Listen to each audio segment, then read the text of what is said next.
Thank you so much for joining us today. So happy to have all of you here and these 4 lovely authors. We have 3 fiction authors and 1 memoirist, and the 4 of them share stories that I'm sure come from their own lives, but they also met characters and introduce you to women who are strong and intuitive and looking for their deepest calling in life. And they go through life, we all go through ups and downs, and they, of course, come out stronger than ever, and I'm excited to share them with you today. We're going to start with Leslie Rasmussen.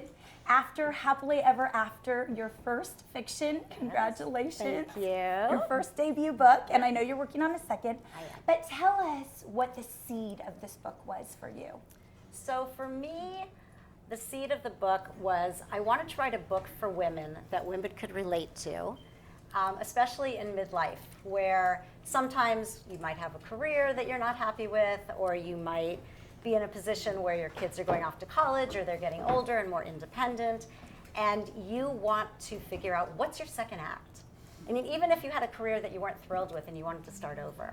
And I had a lot of friends who were moms. I was a television writer, and I gave up that to raise my children. And so while I was raising my children, I started writing essays for Huffington Post. And the essays that I wrote were all personal essays about my family and what I was going through and my kids. And I realized that I really enjoyed that. And I really loved relating to people. That was really important to me, especially women.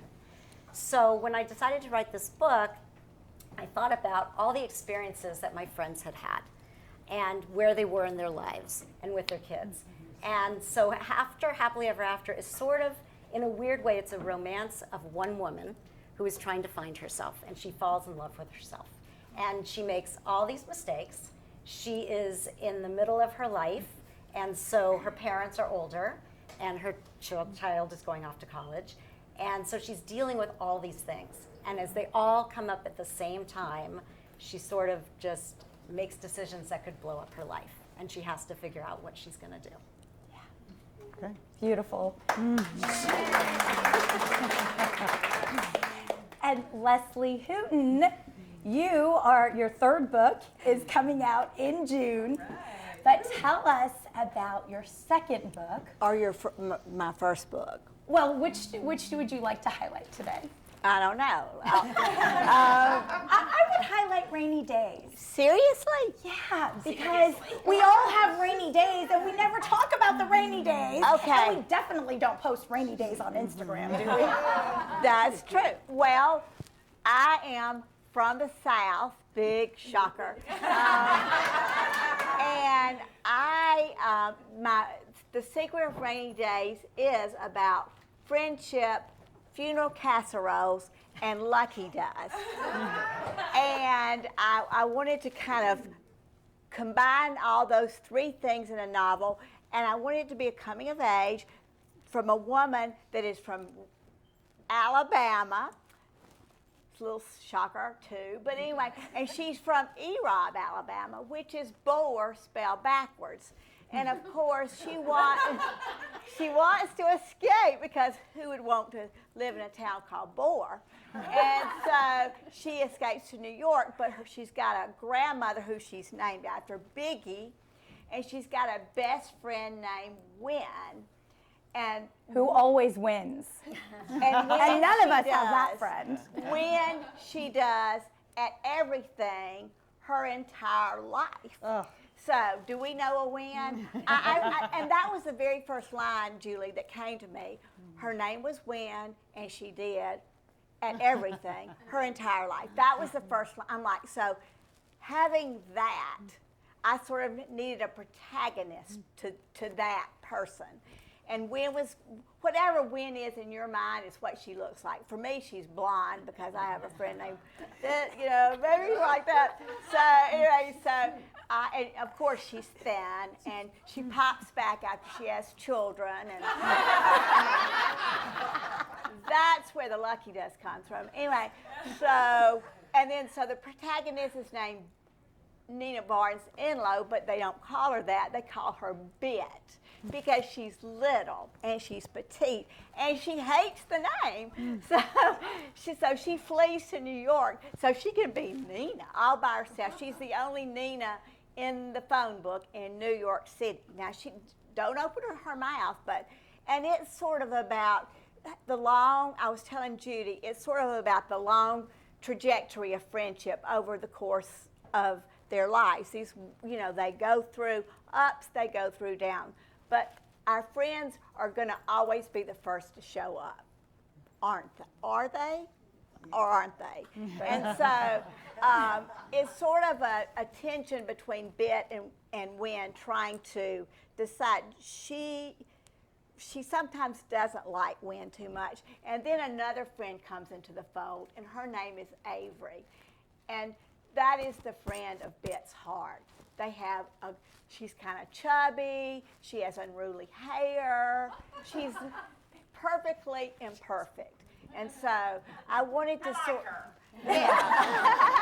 I know, so does Bit. And so it's sort of like, can Bit have both friends, or is at some point is she going to have to choose between Win and Avery? And it's just this lovely meditation on growing up in the South, friendship as it changes and morphs over time, and how we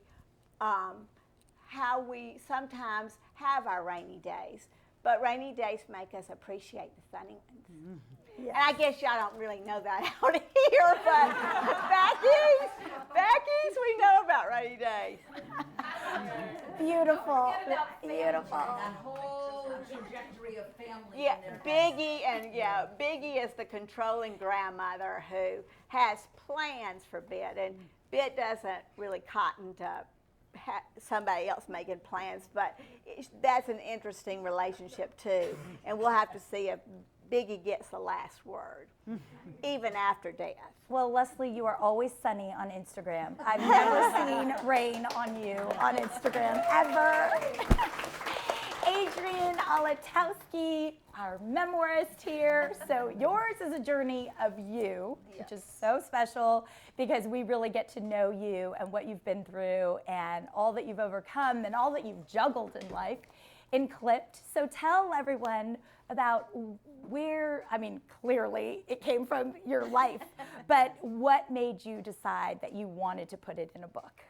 So I had a good friend, and she's still my good friend, and she would hear about my journey. And my journey was I became a mom. I was older when I became a mom, and I had been an actress, and suddenly I had a baby. And being an actress and having a baby was a little bit challenging, trying to find could you just watch him for a second, have a quick audition, and be right back. So that was a little tricky, and I thought as I pushed him around West Hollywood streets where we lived at the time, the blanket would fall, and he would have to have the blanket just so, and it was like he was that baby that it was like, oh, if the sun hit him, or oh, if I stopped, he'd wake up screaming, so I had to be moving, he had to be covered. It was like I was on a mission. And the blanket would fall, and I would be like, okay, I buy so many things. I buy so many stupid things that I don't need. I buy all the things they sell, and there's no clip that's safe for a stroller and a baby and a blanket. I'll just make one. I was like, oh, that'll be my new identity. I'll make this thing, and then I'll license it. And I thought, oh, that was great. And so I thought, and then 2 weeks later, it'll be in the stores, is what I thought. And so what happens is it takes longer than 2 weeks to get in the stores, and you don't quite maybe license your idea to and suddenly find myself in China, and I'm at a factory, and I'm waiting for the camera, to be like, can you believe, what am I doing here, but there's no camera. And so I'm there trying to make this product, and they're asking me, like, well, what kind of fabric? I'm like, I don't know. You're the factory. And they're having me pick the thing and pick the padding and pick the foam and pick everything and design it. And I'm like, oh my God, this is insane. Like the tags, the labels, how to sell, how to be, get it tested, has to be approved for ASTM F963. I was like, oh, what am I doing? So I was really losing my mind. And then I find myself at a trade show, and I'm in Las Vegas, and it's the big trade show, and it's the ABC Kids Expo, and I'm so excited. And there's not a lot of people there. And it's September 2008. And we don't know what that means until later, what September 2008 is. But we're just there going, where are the buyers? Where are the buyers? And so a couple buyers come, and it's just they're kind of like not looking. They're kind of like not wanting. And I'm like, wait, this is the big trade show. They're all supposed to want to buy things. And so I end up getting into boutiques. I end up getting my product into stores. And the big coup was getting into Bye Bye Baby. It's a big national store. And I get interest. I'm selling in Japan. I'm selling all over the place. And things are starting to crumble. And things are starting to be weird. And it's like, wait, what's happening? Like, I have a product. I'm trying to do this thing. What's happening? And then, like, I go to a baby store. The baby store's gone. It's like, oh, I guess I won't sell in that one. And I was like, oh, I know. I'll get into this magazine called Cookie. It was like The Mommy. Oh, Cookie's gone. Wait, what happened to Cookie? Like, where's Cookie? So everything is just sort of disappearing. And we didn't know why. We didn't know the why. And so suddenly, a couple years in, as I'm just hanging and selling and doing everything I can, Bank of America comes calling for my line of credit, wants it all back. And so that was just insane. And I'm having lunch with a friend, and I'm telling her, and she's like, you should write a book about this. And I was like, write a book? I was an actress, then I was like an inventor, then I was an importer, now I'm a writer. It's like, oh God, no. Don't make me write a book. She's like, you have to write it. You have to write it. And so I first started the book, and it was very like this kind of a book, like, oh, this is what happened. And people were like, come on, there's more, tell us. I was like, all right, well, I'll tell you this one thing. Like, my husband, he was laid off. They're like, oh, tell us more about that. Tell us more about that. We want to know. I was like, well, the marriage went through yeah. And I was like, wait, you had fertility issues? I was like, wait, people want to know about my fertility issues? I'm trying to write a book about a product. So it was like, oh my God, and I just had to keep opening and sharing. I was like, what is with people? They want to know everything about you. And so that ended up being, right, the reason to write the book. It was this way of sharing that we all have those stories, and we all go through things. And right now we're in the midst of another tricky time, and we will all get out of it, and we all will find ways, and we all will get supported where we need to get supported, whether it's a partner, a friend, somebody we can talk to. And so I hope it's inspirational. It's meant to be inspirational. If I could do it, right, anybody could do it. So that's It's absolutely inspirational, and to have you here in person is even more special because it's your journey, and everyone gets to meet you and hear directly from you and see that you're happy and vibrant, and your kid, one is almost off to college, so yes. They succeed after all that. Yes. Even though you were in China and you were trying to figure out how to go to the bathroom. And yes. Yeah, got to get the book to hear about that. Lian Dolan, so good that you're here today. Happy to be here. Thank you so much. Thank you for having me. For those of you who don't know, Lian and I were supposed to do this back just before the pandemic. Yeah. And everything was shutting down. And she's like, should I still come? And I'm like, yeah, of course you should still come. And I'm like, wait, but nobody will be here to watch. April 2020. That was a great date. Yeah, to have a book release. And now you have another book out. Last time you had another one, and now a new one. The Sweeney Sisters, that's right. I'm like forgetting because all I can focus on is the Helen of Pasadena. Because that was the first fiction for you, right? Yes, my first novel. Yep. Helen of Pasadena just got me through those years when my kids were really young, and I was like, what am I waking up for? Oh yeah, to read Helen of Pasadena. And I never wanted it to end, and so I saved the last chapter forever and ever and ever. I didn't mean for it to become a Bible, but Oh my thank you. gosh, it is a Bible of Pasadena. If you haven't read it, you should get it. And if you're not from Pasadena, all the more reason to get it because you'll know everything about Pasadena. Yeah. Okay, but now we're talking about your latest book that just came out. Yes. Lost and Found in Paris. And Yes. this is your first venture into historical fiction. Oh, that's a strong word. I mean, Okay, I don't, like, that's really hard to write. Historical fiction, that's too hard for me. That's like a lot of research and history. dialogue. No. So this is an art history treasure hunt that's set in Paris for the most part. But it's the third in the series, essentially. I wrote Helen of Pasadena, and that was about a modern woman being inspired by, Helen of Troy. So a contemporary woman being inspired by a historical woman. So all my books have a little bit of history, but they're not historical fiction. And then Elizabeth the First Wife, which had a Shakespeare thing and a Queen Elizabeth thing. And this was the third in the series, and it was originally called Joan of Arc. And so... oh, thank you. Oh, thank you. My agent did not like it. So It got nixed. so it got changed. And it became Lost and Found in Paris. But it's about a contemporary woman here in Pasadena, Joan, who's a curator at a museum that is not exactly the Norton Simon, but pretty close to the Norton Simon, called the William Aston Museum. And she is a curator there, but she's also happens to be the daughter of two very famous people. And so it's a book about fame, it's a book about rock and roll, it's a book about art history and treasure hunt. But it's really about Joan's journey through being what she sees as the average daughter of two above average people. And her father is a light and space artist. He's based very much on James Turrell, who had his first show at the Pasadena Art Museum, which became the Norton Simon, which became the William Aston Museum in my book. And Joan's mother is a model from the 70s, because why not? It's fiction. You can make it up. It doesn't have to be real. And she was one of those great models in the 70s, just those tall, gorgeous creatures. She didn't want to be a brand or be the CEO of a wellness company. She was just super happy being tall and gorgeous and living on like cigarettes, coffee and cocaine. Like that was good. Like she was nobody's role model. And those models, they all married like famous, super unattractive guys. Remember? Like, I'm Christy Brinkley. I'll marry Billy Joel. Yeah, that's... So her parents are Henry Blakely and Susie Blakely, and things are great. He's sort of a, kind of a Christo personality. He's a famous artist, which is hard to do. But then he dies in 9/11.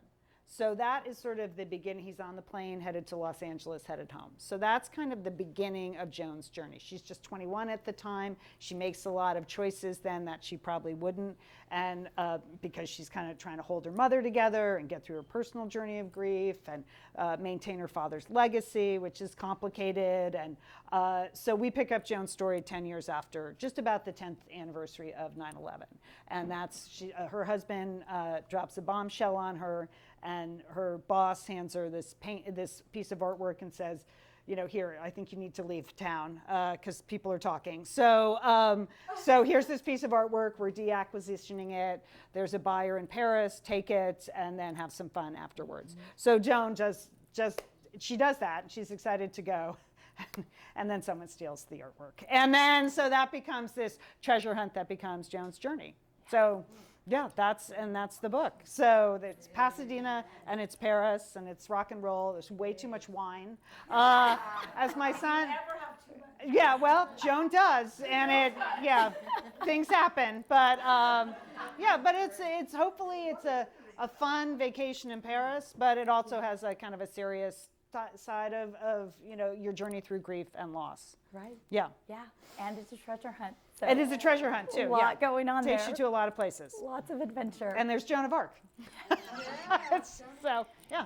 So I've interviewed so many authors through the pandemic, and I have really learned, because of course I'm not a writer and I haven't written a book, but I hear that you become really close with your characters, and you end up learning a lot from all of your characters, but especially your main character, and they become like a friend to you. And when it ends and you're done writing, I've heard that sometimes you miss them and you still want to hear from them, and that you literally almost forget that they're not an actual person.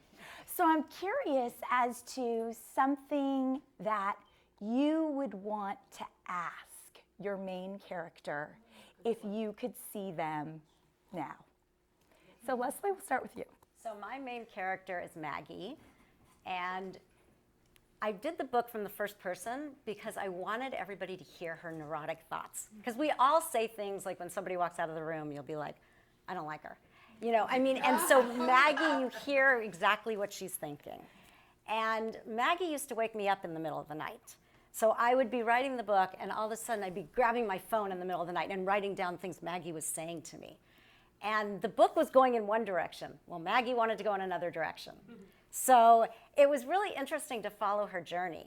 And I love her. She is like my best friend. And people keep asking me, aren't you going to do another book with Maggie? Because my second book that I'm writing right now, Maggie's not in it. And I'm actually missing her. And while I'm writing the second book, I keep going back into my head in Maggie's thoughts that are really, all of our thoughts. So yes, I really do miss Maggie a lot. And she talks to me all the time. And I think about writing another book from her point of view. Because also the way the book ends, I wanted it to end really realistically. Not like a romance that was tied up in a little bow. Because I think real life doesn't tie up in a bow. Mm-hmm. So there is more to say about Maggie. And I think that I know where she would end up. So it's whether or not I write that story afterwards, and I may. But I have her ending up in a really good place where she finds her voice and she really uses her voice. And I think, for me, it took me a long time, and I was a lot older when I really realized I had a voice. I could say what I wanted to say. You get older and people say, oh, you can say whatever you want. I don't know if that's exactly true, that you can say whatever you want, but I do think You can that think it. you can think it, and Maggie says it. It depends who you are. It You're very depends. sweet, so you probably wouldn't, but other people would. Maybe. But Maggie, I think, when she finds her voice, is like when I found my voice. And I was like, you know what? It's okay to say what you want. And it's okay to stand up for yourself. And that's what Maggie learns, is that it's okay. And it's okay that she finds nurturing for herself as opposed to just nurturing everybody else and taking care of everybody else. So, yeah, I really do miss her a lot. So sweet. Leslie Hooton, what would you ask Nina? Or what would your advice be to Nina? Be nicer, but be nicer. I like to write characters that are real, that you know, and so she's kind of like Maggie. She sort of thinks and says and she just sort of, it comes out. So she may not be the most lovable, but I hope she's the most rootable. I hope you root for Bette and her journey and whatever. Because when I wrote this book, there's a lot of funeral casseroles, and you know what funeral casseroles mean. And I wanted it to be not scary, because life is a struggle, right? And so I just wanted my book to be a warm hug. And so when you got in the bed at night, or you got in the beach chair, or by the pool, you just said, oh, let's just see what Nina and Bette are up to today, and Avery, and what kind of tea is she going to make? And so, sort of what their little adventures, because I really would talk to Wynn, because I think Wynn had the greatest trajectory, because you think she is a witch at the beginning of the book. And I would really like to ask the readers if they think she's a witch at the end of the book, or if she was redeemable. But I think, to answer your question, the person that has stayed with me, obviously, is Bailey from my first book and my third book, which is coming out. This is the plug time for the third book that you can pre-order from Lido. But anyway, it's before anyone else. And she is a restaurant designer, and there had never been a book about a restaurant designer. And at the time, like Adrienne, my life was kind of in shambles. I was going through a divorce. My mother was in a dementia center, and she was brilliant. And I'm like, oh, I was looking at Architectural Digest, and they had these before and after. I'm like, oh, how they've transformed these rooms. I wish they could transform people. Mm-hmm. And I wish they could transform me, because my heart and my soul were all jagged up. So anyway, she had to struggle with love and ambition, because she's a very ambitious woman. And we'll see how that goes. And she didn't leave me. So, and that was the first time something like that happened. And I'm like, what do you want me to do? She goes, finish my story. And I was like, you're done. You're done. You're out of here. You know, you're out of my head. Get away, get away. But she literally saved my life because, and all those, the times with my mother and with you know, divorce attorneys, which is the walk of shame, y'all. I mean, we think it's in college. No, no, no. Going to a divorce attorney's office is a walk of shame. I'm like, I would come home at night with my little bouquet of flowers because life is too short not to be surrounded by beauty, which is one of her sayings. And she would nourish my soul. And so I say she saved my life because she did. And so she didn't leave, so I said, okay, what you want? So anyway, it's sort of about her next journey. But so she's cool. She's so much cooler than I am. So I'm like, I want to hang with the cool people. Bet's more like me, and you know, I'm like, I don't want to hang with me. I don't need to ask myself a question. But I do. You know, but Bailey would be the one, and I would like to ask Wynn a few things myself, but I can't say anything about that because it gives too much away. But Wynn is a piece of work. You are adorable, Leslie. Adrienne, yours is about you and your life. Was there something that you learned in writing it that, I mean, I'm sure there were so many things that you learned, but that, you know, when you look back, you thought, I wish I had been there at the time to tell myself that, to be my best friend during that time. And that it's going to work out. That's like the main thing we want to hear. It's interesting because as I was writing it, I maybe overwrote at a certain point and like wanted to make sure people got, you know, like the thing. And I worked with an editor who said, you know, we're going to just remove all those kind of like how you're feeling and how excited or how something, you know, just we're going to take that out. And so we're going to just strip away. So wherever you see points, and as I did that, then I would reread and I'd get so emotional. I'd be like, oh, so the person reading gets to feel it instead of being told how to feel. They get to feel it, and I was feeling it. And so I would read, and I'd be, wait, but this is me. I mean, why am I getting emotional like about myself? But I just recorded the audiobook, and to say it and go through my journey. I mean, there were points I had to just give me a second, give me a second. It got very emotional for me, just to feel that pain of that time of, you know, there was just a lot of pain.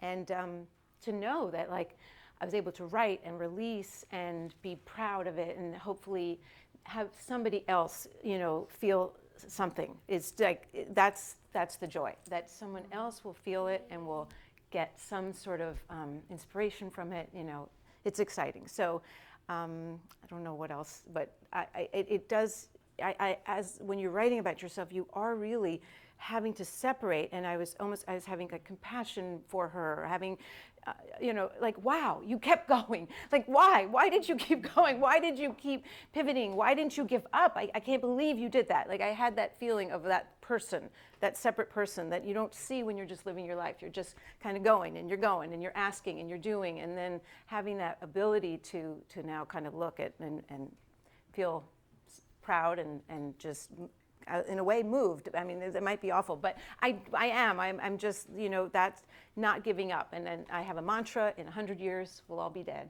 And so just do it, right?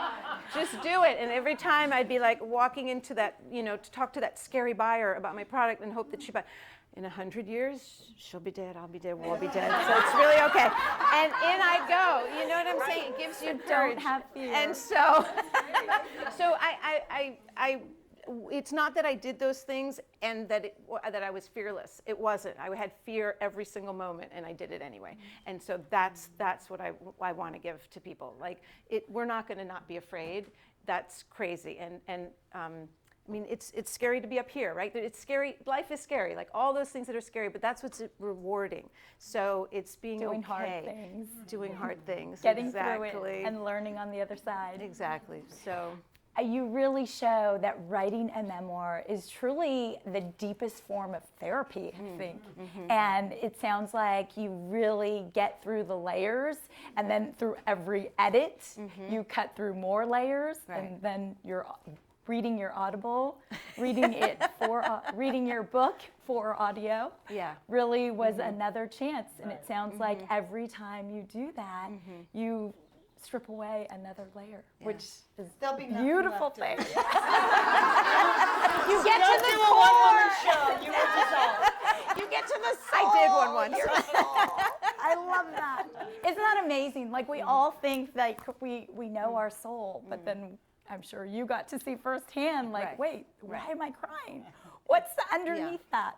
And it's a nice thing. I encourage everybody to write. It's like you don't have to know how to write. You just start, whether it's with a pencil, a pen, or a computer. You just start doing it, and it really does lift something once you can go, okay, that was that, and here I am now. So whatever it is, even if it's just a few sentences a day, you know, something like that can really be rewarding. I don't know, I'll be honest, I stress about every piece of that. Because I interview so many authors, I'm like, I really should write a book.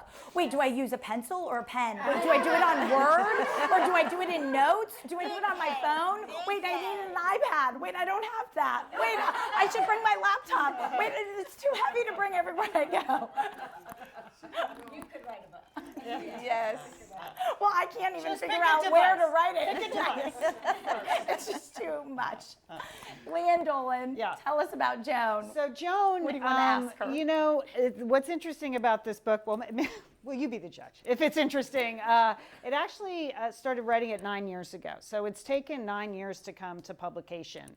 And as I've said, Joan is on this journey, you know, she's trying to figure out who she is after this tremendous loss, this very public loss that becomes very personal for her. And I started this book just months after I lost both my parents. And so this is when I cried, but then I'll get through it, so don't worry. But, you know, and it was 9 years ago. But I lost my mom to cancer and then my dad to Alzheimer's within 8 weeks of each other. So, yeah, it was worse than it sounds. Yeah, it's as bad as it sounds and then some. But then I immediately had, literally like 4 days later, I was on tour with Elizabeth, the first wife, and I did my tour dates, and I did my tour dates. And sometimes I just cried at the talk, so that was good. That's good material. And and then, yeah, women love that. And then in the fall, I was like, okay, I'm going to start Joan of Arc. Like, I'm going to do it. And I got a couple chapters in, and then my dog died. And I was like, okay, now I'm done. And I realized that I was writing a book about like someone's journey through grief, and I had not processed my own grief. Like, it was just as basic as that. And I put the book away for several years. I didn't take it out. I did other things. I was still producing Satellite Sisters. I wrote a book with my sisters. I did a TV development. But it wasn't like I wasn't productive. I just couldn't work on that. And so it was 2016, 2017 when I picked the book up again and really drilled down and finished it because my agent wanted it. And it took a while to sell because I was moving to a bigger publisher. And then I sold a 2-book deal, and the publisher wanted to bring out the Sweeney Sisters first, which was a book on pitch. I had a whole completed manuscript, Lost and Found in Paris, and like 2 paragraphs. And they're like, write that one first. I was like, but I have a finished book. Could we just bring out the finished book first? But no, they wanted the Sweeney Sisters, so I hammered away at that. A year later, the manuscript was ready. It was good to go. And I'm like, okay, I'm going to get back to Joan of Arc in the fall and do the notes and everything. And then I was diagnosed with colon cancer. And so, right? But it happens, you know? So in the fall of 2019, I went in for a routine colonoscopy, and like a week later, they're like, well, you have cancer. I was like, what? I just couldn't even believe it. You know, I thought, oh, I'll get much worse diseases than cancer. I knew I was headed for the Alzheimer's or the stroke, you know? So I had a stroke. it's not, yeah, okay. That's good to know. That's Clearly good to know. survivors, actually thrivers. That's thrivers here. It's good to know. All right, so check. I'm glad. I'm taking that off my list of horrible diseases. I mean, I had the tennis shoes, but you know. Well, they're chic now. So, like, I finally got around, and then April 2020, the first book came out. I didn't even know if this book was going to come out. Publishing is such a mess, and, you know. So when my editor handed it back to me last summer to do the rewrites, all of a sudden I was like, here we are again in the middle of this giant national period of mourning, these very private and public deaths. It was an interesting rewriting experience, but and I'm so thrilled that it's out. And I also should note cancer-free. So thank you. Excellent medical care. Please get your colonoscopies. This is my PSA.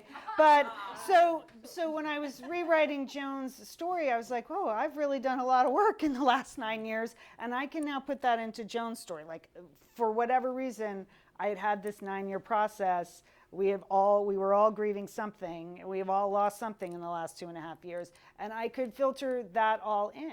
And I think it made Joan's character richer, and I think it made her smarter, and I don't think it made her more like me. She's not like me. First of all, she's tall and thin, and that's not me ever. So, but you know, I could definitely pour all that into Joan. But of course, what I would ask her, because we're where we are, we're in Pasadena, San Marino, is how much did you get for the mid-century modern that you sold? She has to unload a really valuable mid-century modern. So really, that's all I want to know. If I see her, like, what'd you get for that? So, Well, then we'll have to bring her to life. yeah. So, Lian, I want to ask you, you mentioned that your main character looks nothing like you, is not like you. What do you think makes a writer go so deep in writing about somebody who's so different from themselves? It's literally the fun part of writing. It's literally why you take up fiction. If you don't want to like create fun, fantastic, interesting characters, you should do memoir. Like I had nothing, I'm sure you're fun, fantastic, and great, but like it's the best part of writing. I start every book, every pitch with writing the characters. Like who's the main character, who are the, you know, who's going to form her family, who's going to form the next layer of people. And, you know, every pitch document you give to a publisher, like it's 2 or 3 paragraphs about the story, kind of a beginning. You might have to have a middle. You can be vague on the end, but then they want a paragraph on each character. Same with TV development. It's just the characters are the fun part. It's just, and I want to say, because I think someone said to me today, just today, oh, I know a lot of people in your book. And I'm like, no, I make them up, you know? I mean, that's, when you write about Pasadena, people are convinced they are in the book. Like, oh, that's me on page 47, people have said to me. And I'm like, does it mean you'll buy more books? Then yes, it's you. Yeah, that's you. Well, Helen of Pasadena, everyone wanted to know exactly who we were talking about. But I didn't know anyone in Pasadena when I wrote that book. I didn't grow up here. And no one believes you. So I know. Keep saying that. But it is the super fun part of writing is the character development for me. I just love it. I mean, a plot, story, that's a grind. Like, that's hard to map out. 300 pages. My God, 100,000 words. How am I going to get this done? But the character is the fun bit. So, you know, that's what I would say. You just create characters that you enjoy. Yeah. Yeah. Absolutely. Leslie Rasmussen, I have to call you by your last names. So Leslie Rasmussen. Call me Hootie. Hootie. Okay, I'll call you Hootie.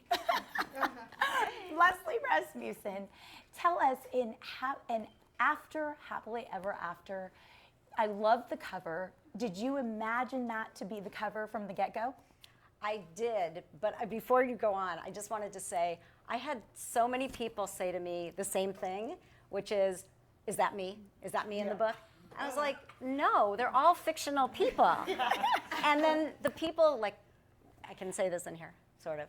The people that I stole from that did not recognize themselves. Yeah. Like I took little pieces of conversations from friends or something crazy that an old friend used to do. Yes. And it's in the book, and they didn't say a word. And I kept thinking, how do they not recognize that? That they did that? So, okay. So going back to, what was your question? Your cover.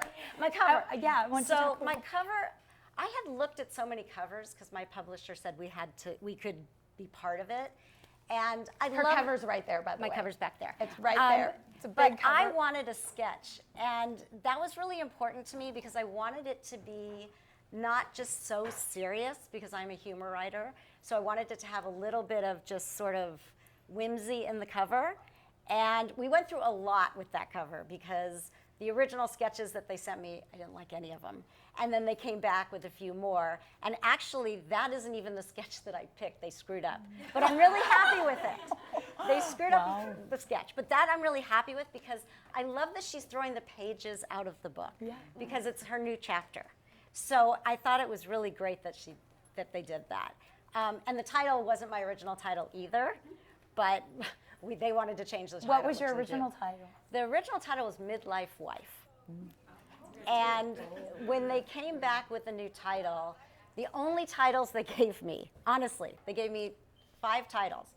Happily Ever After, exclamation point, Happily Ever After, ... Happily Ever After, question mark. And I was like, first of all, there's a million books called Happily Ever After. There's actually books called After Happily Ever After, too. And I was sitting there with my husband freaking out, going, I don't like any of these. I mean, how am I going to use Happily Ever After? And especially because I didn't feel like it was really about what the book was about. Because this woman is going through so much with her aging parents and her brother who resents her and all these other things. So my husband actually just kept staring at the title and going, well, what if you took after and put it before happily? And he said, that explains your book. Because the daughter had this great childhood and she's now going to go after that. This woman, Maggie, and her husband have a great marriage, but they're having some issues. So it's after the honeymoon of the great marriage. And her parents have this great relationship, and her father's going through a lot of medical issues. So it's after them too. So it worked out perfectly, and I'm so happy my husband came up with this because I was going to freak out if it was Happily Ever After. Yes, it is There's perfect. a real fear in publishing of Yes. main characters in midlife. Yeah. Like that is even if that's your book, they do not want the cover to project that. There's a they want women in their 30s seems to be the demo they're most comfortable with in the women's fiction genre. So Right. I'm sure that's why they took midlife out of your Yeah, I think like it's so, just not too. sexy enough. Exactly. It's not that sexy. Midlife. No, I Let's think face you're it. right. It's not, to say it. I mean, they're not wrong. It's not sexy. But you know what? There's not enough books for that age. No. And that's what I've been hearing Yeah. from everybody Yeah. is thank you for writing a book Yeah. with somebody, a protagonist that's in her 40s. Yeah. Because But there you do isn't have enough to out convince there. the publisher to do it. Yeah, it's not their first Exactly. choice. Exactly. Tell us where to write them and we'll Yeah, exactly. Well, write good reviews and by supporting the authors who Yes. do write in that age group. Yeah, Exactly.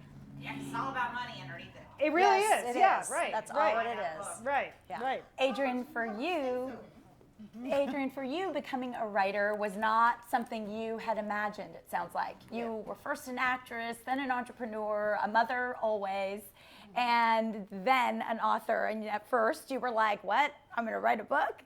What was the hardest part of writing a book? Was it actually getting your butt in seat to write or not? I guess, we all have these conversations about like who gets to be a writer or who gets to be whatever the thing is. And I was like, but I didn't see that was me, although I had actually written a one-woman show, which I did perform, called Just Tell Them You're from Scarsdale, but that's a whole other thing. And I thought, well, that was because I was acting in it, but to write a book, it sounded like that would be the thing that other people do.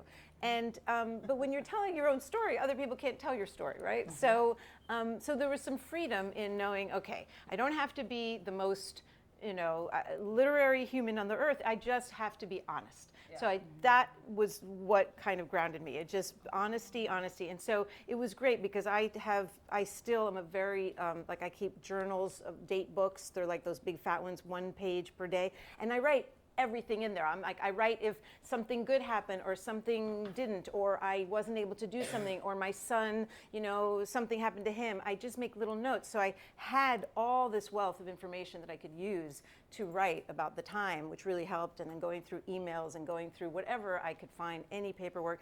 And so when it became just about, okay, just be as forthcoming as I can and just share as much as I can of myself, suddenly I was able to write. And it, I enjoyed writing. I mean, in college, I enjoyed those classes. I enjoyed English. It's not like I had never written anything, but writing a book sounded very like the thing other people do.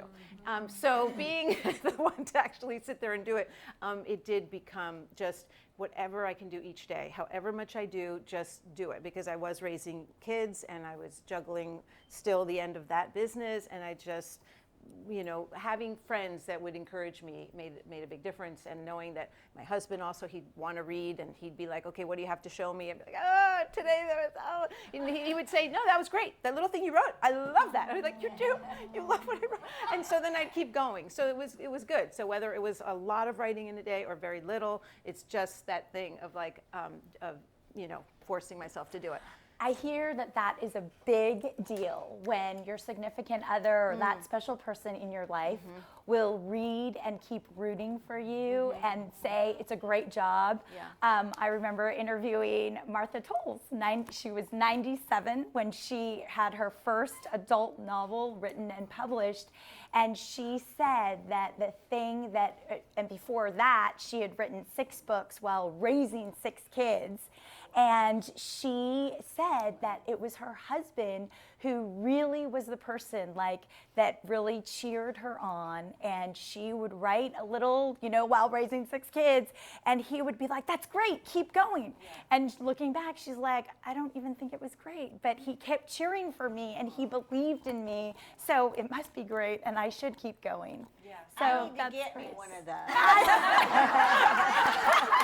Well, I think Molly's going to help you when you guys get back to North Carolina, and lots of other people. Yeah, no, I always tell him there'd be no book without him. There'd be no book because we really just, those voices are so loud to tell us we're no good, we'll never, you're no, Your who do own you voice. think you are? I mean, Only like, your own wow, voice, right? wow, why is that the noise? Like, it's not like we wake up in the morning with like, good for you. What are you going to do today? You're so beautiful. Oh my goodness, anything that you're thinking about accomplishing? No. It's like, who do you think you are? And you got to go like, I'm a writer, okay? I'm writing a book. You know what I'm saying? And so to have a husband that did care for me and still does and would be that really made a lot of those voices go away. So it was really, really helpful. So I'm very grateful. Well,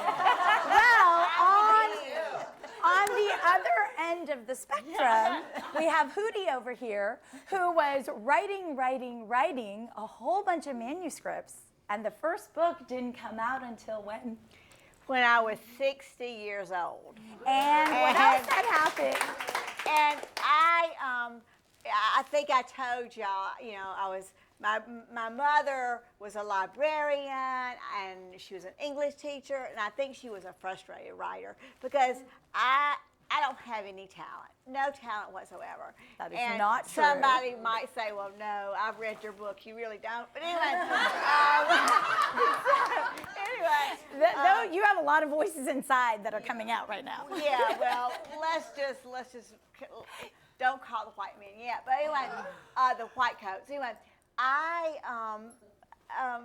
was putting my brilliant mother in, as I said, this dementia center, and I was going to the divorce. So I didn't divorce attorney. So I just had this. I had no voice, no, positive affirmation, and that's where my friends came in, and that's why The Secret of Rainy Days is probably.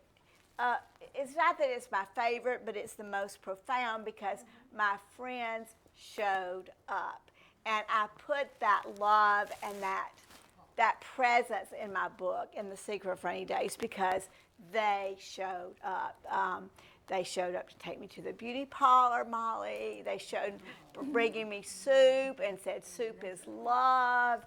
And it was hard, and obviously I kind of joke about, some people have a stroke of luck. I had one at birth, and so I'm sort of in this situation, and I can't balance on anything, so I have to dictate all my books. So if you come to my house, I have it on headphones.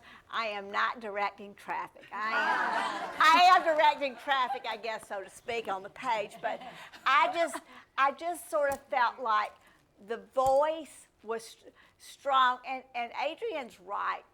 It's just this: we wake up and we don't say you're beautiful. We wake up and go, oh dear God, I've got another wrinkle. There's not enough Botox in the world for me. And there's not enough this or there's not enough that. I need spackle. I need whatever. So.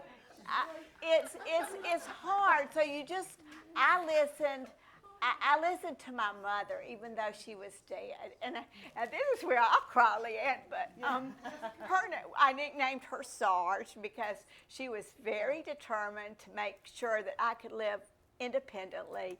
And I heard her every day going, we're all about the tea parties. We're not about the pity parties. You get to the computer and you do your thing. And so she still guides me, so maybe, sorry. It's her. So, yeah.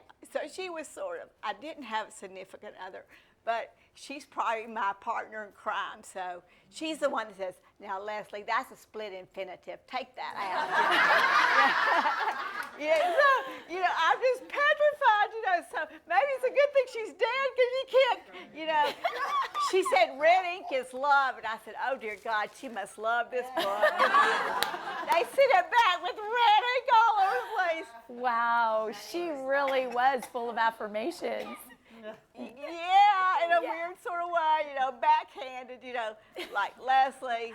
Red is love. That's amazing. Red ink is love. Red ink is love. Yeah, Yeah. that's beautiful. So. To think of it that way. Well, incredible. So wonderful to be with you ladies today. Thank you so much for sharing your hearts and your vulnerability. I would love to open it to the floor. Does anybody have any questions for these amazing women? Just a comment. Hootie, you are a hoot. Oh,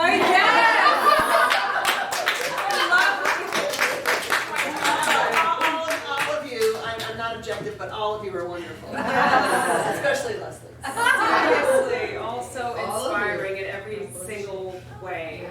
Yeah. So thank you. Yeah.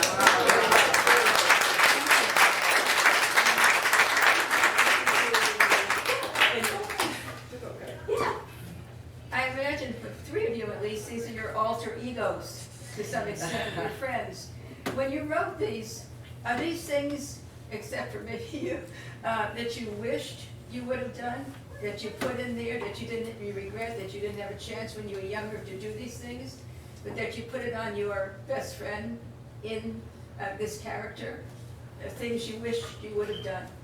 So you did it, you completed it that way. Yes, and I think that's an excellent question.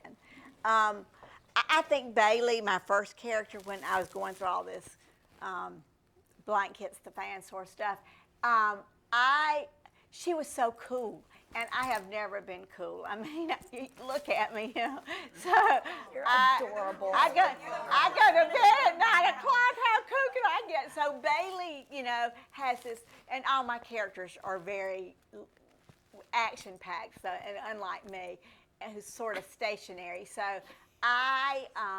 Stationary. You flew across the country. Yeah, I Nobody did. else here did. Okay, Molly. So anyway, I think she was cool, designing this, and she had a ton of confidence.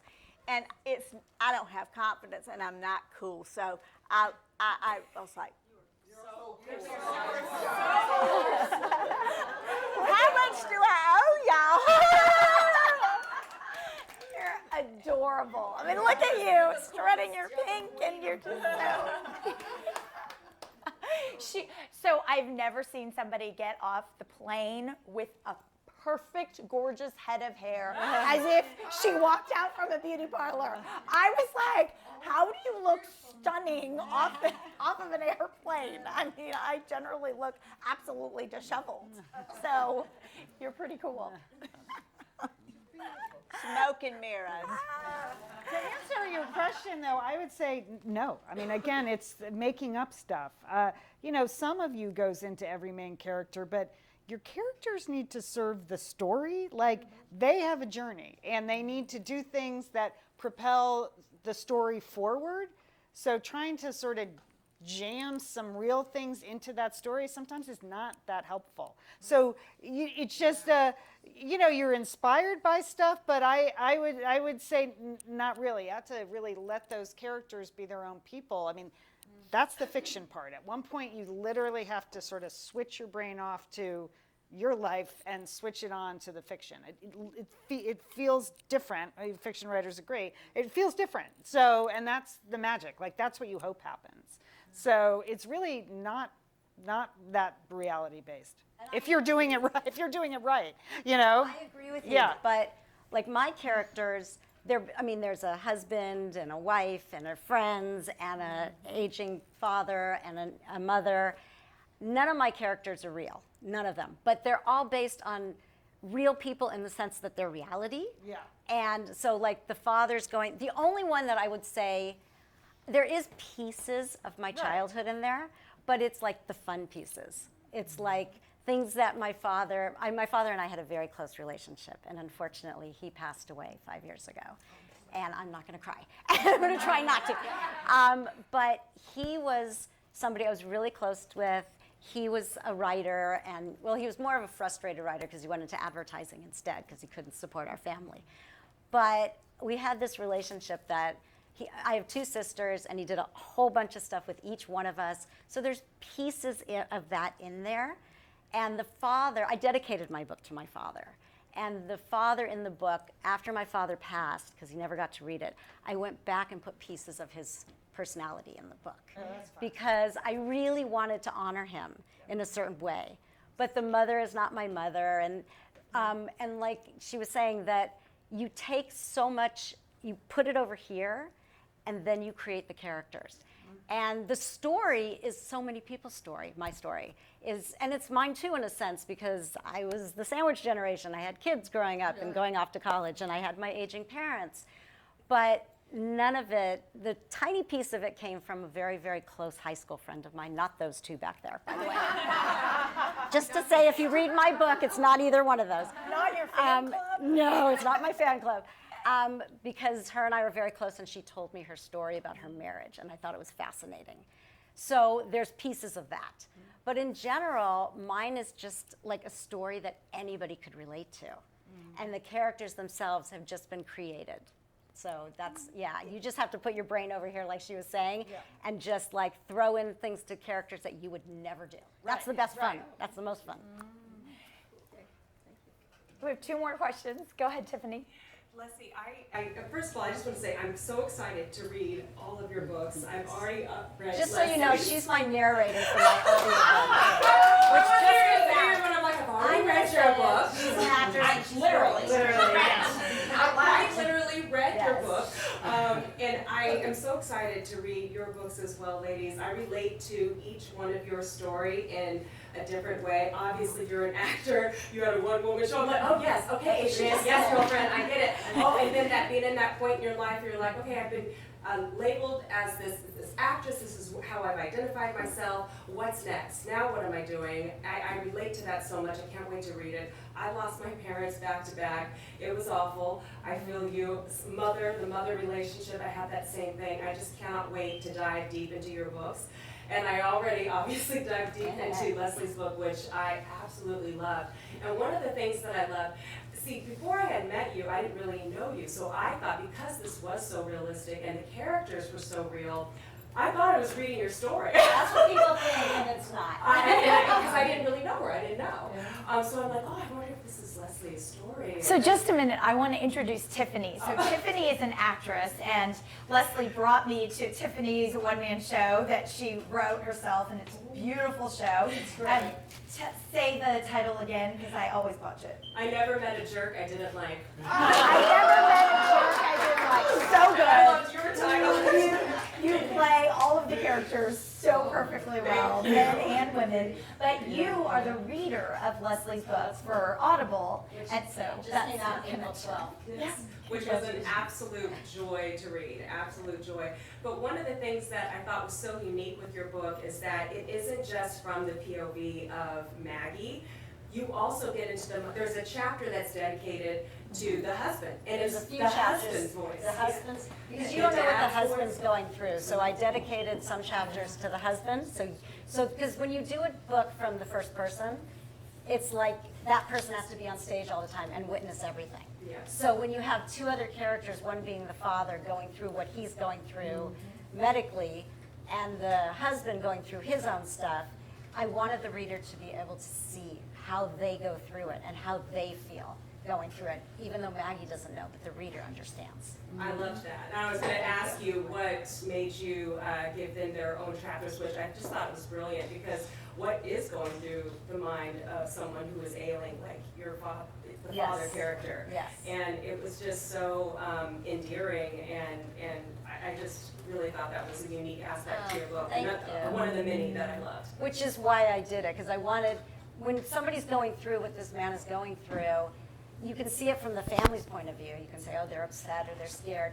But from the actual person's point of view, of like going through it and explaining it and describing it to the reader.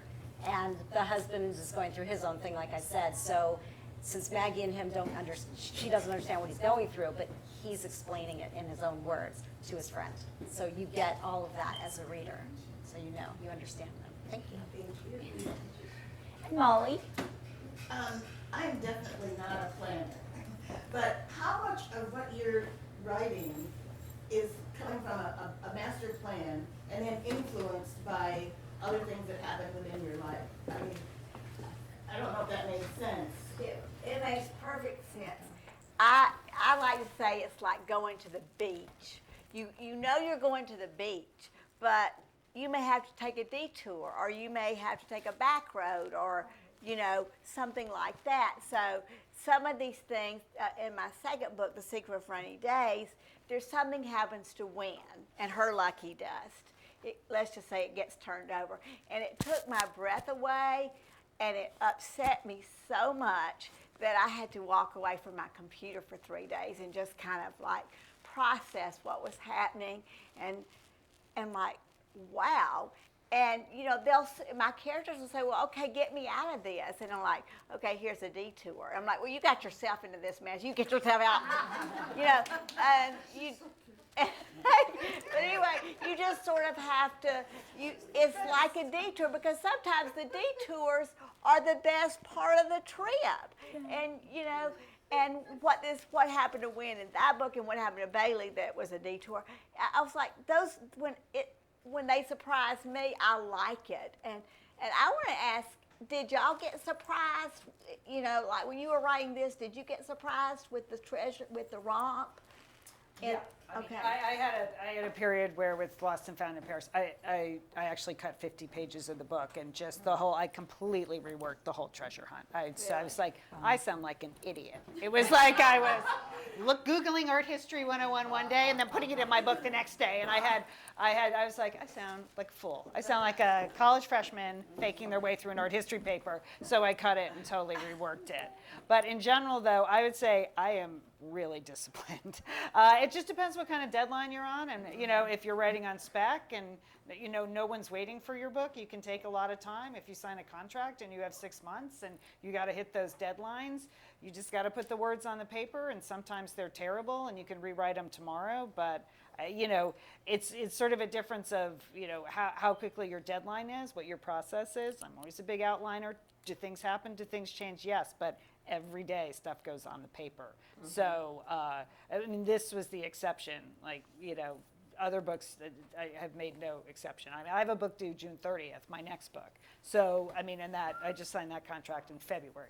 So, I got to roll, so I can't you can't fool around too much. This is lovely, but I have to go.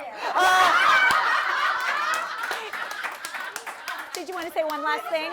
Say something in terms of the.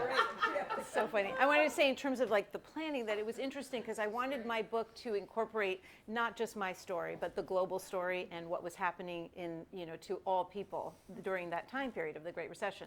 So it meant a lot of research and learning things. And as I would read, and I would because now we had years from the time it happened, and I'd read about this thing that happened to Merrill Lynch or the Bank of America, and I'd go, wait a minute, but that's when they called me to give me more money. Oh, that's why they called me to give me more. Oh, that is so interesting. I had no idea. So I was suddenly writing also to those current events, to what came out, because people have written so much about that time, but we don't know how did that actually affect the small business owner, the moms, the families, when somebody went out of business or lost a job. So I was able to use that, and it helped me create my structure a lot.